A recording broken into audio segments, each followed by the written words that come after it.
Open your eyes. That's it. That's already a miracle. You did not force air into your lungs last night, and yet, here you are, breathing, awake, alive. Welcome to this quiet sunrise moment we share, here on the Mercy Vine, the sanctuary we return to, morning after morning, before the world gets its hands on us. Before your phone buzzes. Before the list of today's tasks starts shouting for attention. Before fear can whisper its version of your day, we come here first. Because Jesus did. Long before the crowds gathered, long before the sick were healed and the storms were calmed, Jesus rose while it was still dark outside. Alone. On purpose. He sought his Father first, not because he needed to, but because he wanted to show us the way. And if the Son of God, perfect and complete, needed that quiet hour with the Father, how much more do we, in our weakness, need it too? This is not a routine. This is not a box to check before your coffee.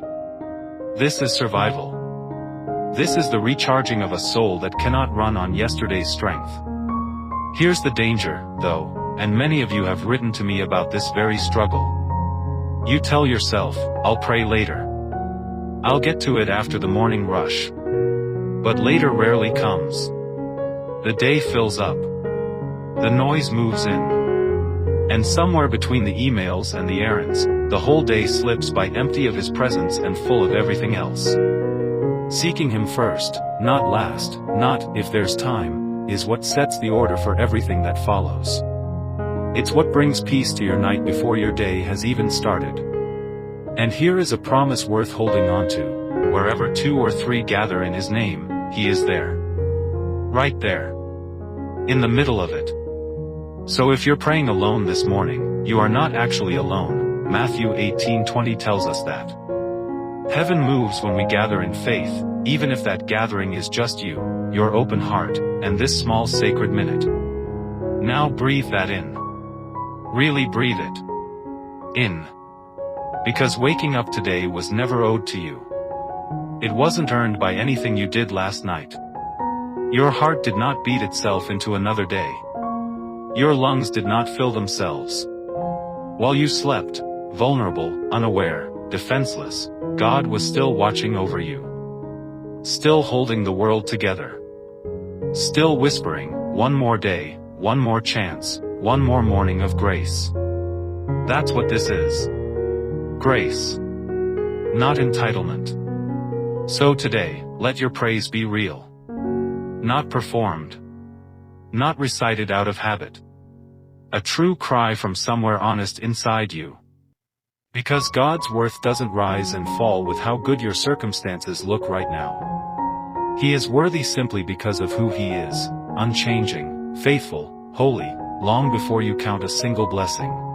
Maybe yesterday didn't go the way you hoped. Maybe you carried disappointment to bed last night, or failure, or a conversation that still stings.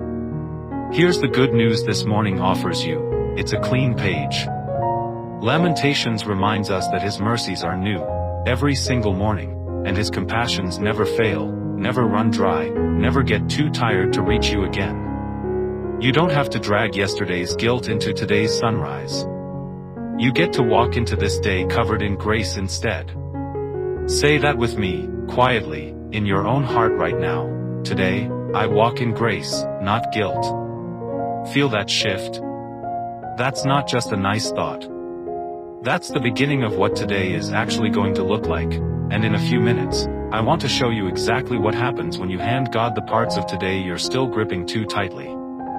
There's a promise coming that changes how you'll walk out that door this morning, but first, let's stay here a little longer. Because gratitude is not something you rush through on your way to the real prayer. Gratitude is the doorway. When you actually stop, not just say the words, but stop, and recognize that this morning is a gift stitched together by a creator who didn't have to give it to you, something in your chest softens. The striving quiets down. The anxious edge dulls, just a little. Our family here at the Mercy Vine knows what it's like to wake up already tired. Already behind. Already bracing for what today might throw at you. So before we go any further, let this sink in. you are not behind. You are exactly on time for the grace being poured out over you this very moment. Thank Him for the breath. Thank Him for the roof over your head, even if it's not the one you dreamed of. Thank Him for the people who love you, even the ones who don't say it well. Thank Him simply because He is still, after everything, faithful. Great is His faithfulness, new every single morning, like clockwork, like a promise that has never once been broken since the beginning of your life. This is where every good morning has to start. Not with your to-do list. Not with your worries about the meeting, the bill, the diagnosis, the silence from someone you love. It starts here, awake, breathing, and grateful, before one single task has been touched. And once your heart is settled here, that's when we're ready to hand Him what's next. So here's what's next. Hand it over. Not later. Not after you've tried to fix it yourself and run out of options. Now, before the day even gets its hands on your calendar, your inbox, your unanswered messages. Because trying to walk into today on your own wisdom, your own strength, your own 5-year-old plan that keeps falling apart, that road leads to exhaustion. Every single time. This morning, before you touch your to-do list, give it to Him first. All of it. The meeting you're dreading. The conversation you've been avoiding. The decision sitting on your chest like a weight you can't put down. Ask Him to lead. Ask Him to guide. Ask Him to set your steps in order, every moment, every task, every word you're about to speak today, because His hands are steadier than yours have ever been. When you invite Him to go ahead of you, something shifts. Crooked paths get straightened out. Doors that seemed permanently shut, open. And doors that were never meant for you, the ones that would have cost you more than you knew, quietly close, before you even walk toward them. That's not luck. That's a father clearing the road for his child. If you're still carrying what happened this week, that email, that diagnosis, that fight that hasn't been resolved, this is the moment to set it down. Not to ignore it. Not to pretend it didn't hurt. Just to stop carrying it alone. Here's a truth I want you to hold on to. Yesterday's strength is not enough for today. It wasn't designed to be. You need something fresh this morning, not leftovers, not what got you through Tuesday, but a brand new filling of the Spirit for whatever today decides to bring. Let Him saturate your mind before the noise gets there first. Let Him settle into your heart, your soul, even your body, not as a visitor passing through, but as the very breath keeping you upright today. Because there are voices that will try to speak louder. Confusion. Doubt. That familiar whisper that tells you you're not going to make it through this one. But the Spirit inside you is louder than fear ever will be. Louder than the lie. Louder than the exhaustion. This isn't won by how strong you feel this morning. It's won by a power that moves mountains without asking your permission first. And if you don't know which way to step today, James chapter 1, verse 5, promises something remarkable. If you lack wisdom, just ask. God gives generously. No guilt trip. No scorecard of how many times you've asked before. He just gives, freely, to anyone who asks in faith. That's not just for the big decisions, either. That's for how you lead your family today. How you show up at work. How you respond the next time someone tests your patience. Divine wisdom cuts through the fog, the emotional fog, the exhausted fog, the fog of not knowing what's actually right versus what just feels easier, and it shows you what honors God, even when that costs you something. Before we go further, and I promise, there's something powerful waiting for you in just a moment about the protection over your life today, I want to pause and say this. If the mercy vine has become part of your morning, if these few minutes have started to feel like home, stay close. Subscribe, so tomorrow's sunrise finds you here again. Not because we need the number. Because this is a family, and families show up for each other. Now, back to this moment. Back to your steps. Proverbs 3, 5, and 6 says it plainly. Trust in the Lord with all your heart, and lean not on your own understanding. In all your ways, acknowledge him, and he will make your paths straight. All your ways. Not just the spiritual ones. Not just Sunday mornings. The traffic. The budget. The hard conversation waiting for you at 2 o'clock this afternoon. That kind of trust requires discernment, too. Not everything that looks good this morning is actually good for you. Not everything that seems urgent is actually from God. Discernment is what lets you look past the surface, past what glitters, past what's loud, past what everyone else says you should chase, and see what's actually happening underneath. It protects your spirit. It quiets the enemy's whispers with truth. And it teaches you the difference between a genuine open door and a distraction wearing a disguise. So breathe again. Slower this time. Whatever decision has been sitting heavy on you, you don't have to carry it alone into this day. Ask. Trust. Lean not on your own understanding, because his understanding was never limited the way yours is. And watch what happens when you let him go first. Now, about the waiting. Because some of you aren't just facing a hard decision today, you're facing a long one. An answer that hasn't come yet. A breakthrough you've been asking for since last winter, maybe longer. And waiting has a way of making the heart restless. Impatient. Willing to force something into existence just to make the waiting stop. Remember Abraham and Sarah. They grew tired of waiting on the promise, so they tried to make it happen their own way, and that shortcut cost them years of sorrow they never intended. That's what impatience does. It rushes what God was still preparing. But waiting on the Lord isn't wasted time. It's not a season where nothing is happening, it's a season where everything is being built beneath the surface, where you can't see it yet. Isaiah promised those who wait on the Lord renew their strength. Not lose it. Renew it. Delay is not denial. Waiting is not abandonment.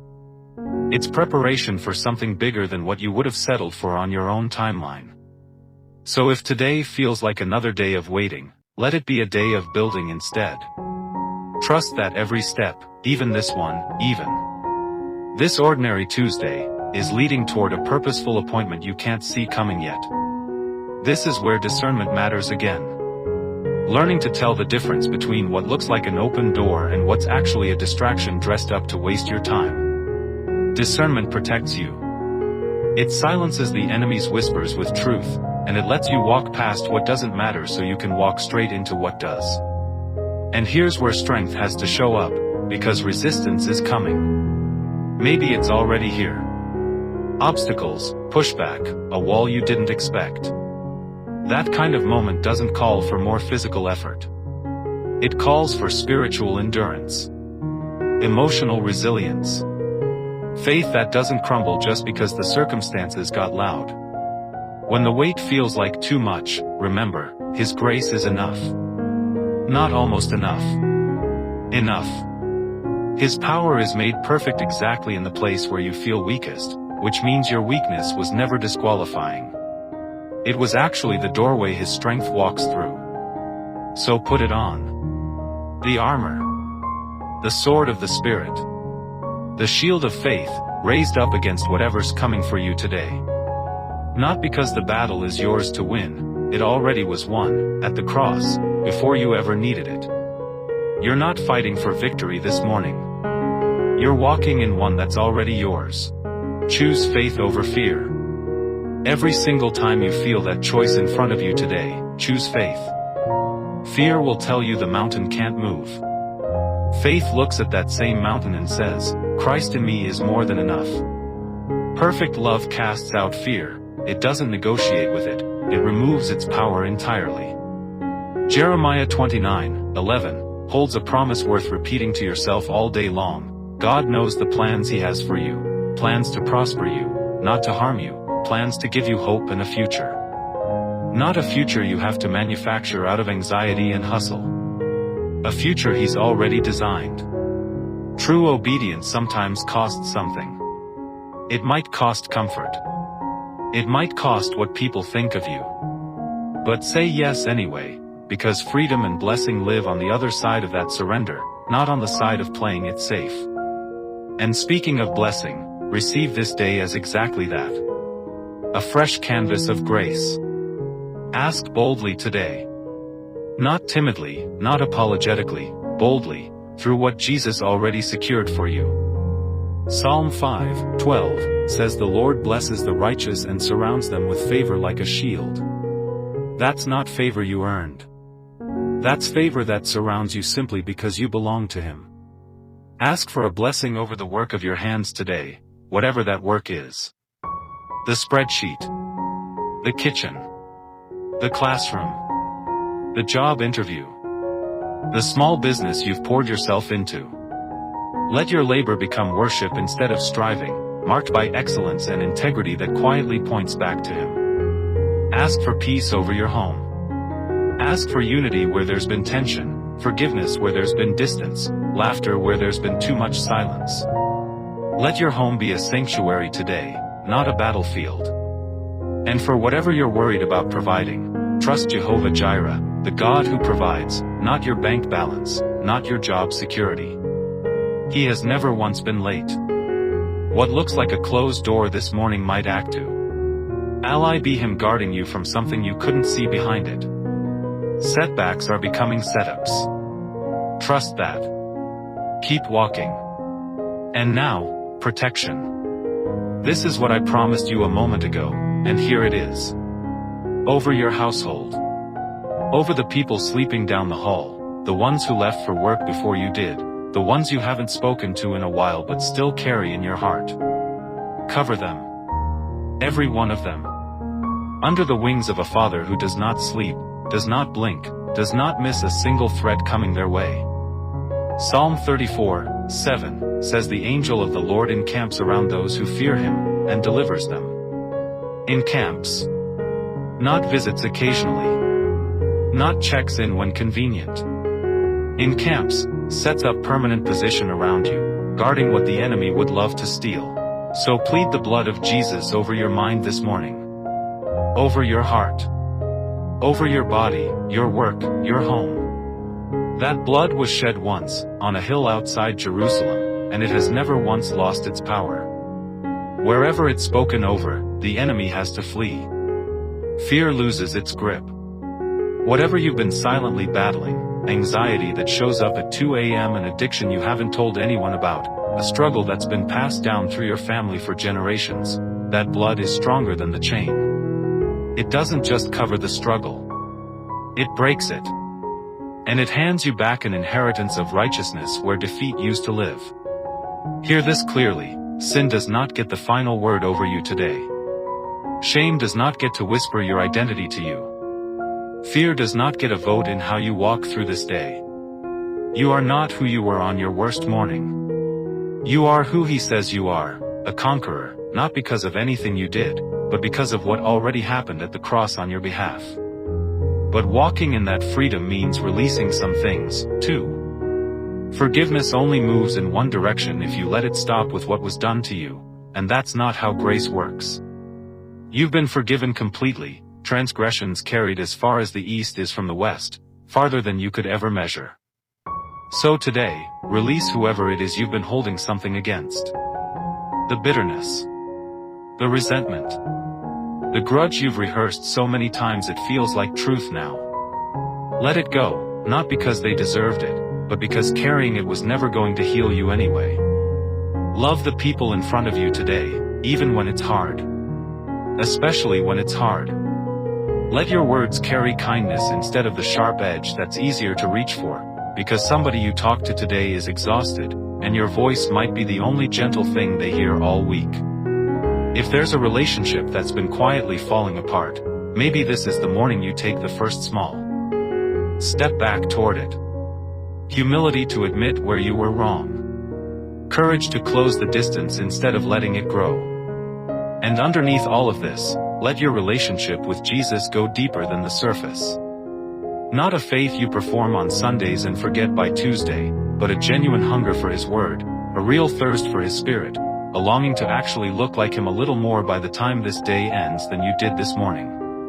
Because here's the truth that steadies everything else. This life, this body, this to-do list you're about to walk into, none of it is your permanent address. You are just passing through. And when the hard days come, the ones that already know your name, you can hold them a little more loosely, knowing the trials here are light and momentary compared to what's waiting for you on the other side. So let today matter for something beyond today. Store your treasures where nothing can rust them or steal them. Be the kind of light in your home, your workplace, your street, that makes someone else's hard week a little easier just because you were in it with them.